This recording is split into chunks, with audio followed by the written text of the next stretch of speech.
Okay, kapasiti dia adalah 8.5 liter.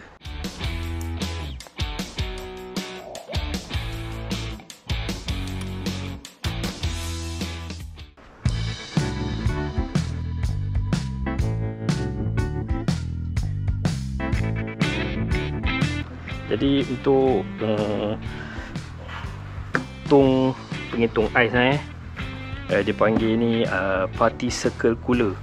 Bukan kata cooler box lah, cuma design dia tu dia bukan typical saiz petak punya, dia bulat. Dia punya pemegang dia ni pun mudah lah untuk kita hand carry, bawa mana-mana kan. Benda ni pun tak terlalu besar, dia lebih kurang berat dia dalam 1 kilo. Okay, kapasiti dia adalah 8.5 liter. Untuk kita pergi daily piknik ke kan, pergi berkelah, camping satu malam, boleh je.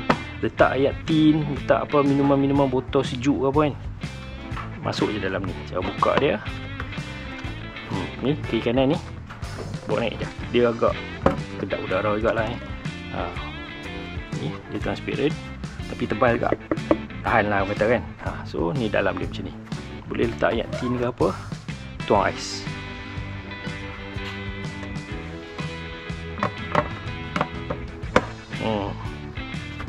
Warna hitam.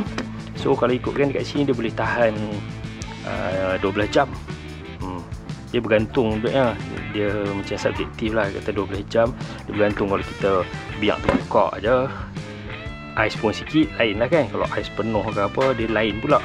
Jadi average lah, mungkin dia beritahu 12 jam tu. Kalau kita simpan lama-lama, ais penuh mungkin 12 jam lah boleh tahan.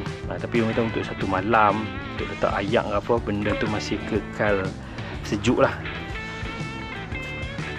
Okay, warna hitam. Dia ada beberapa color lagi, ikutlah hampa nak color yang macam mana.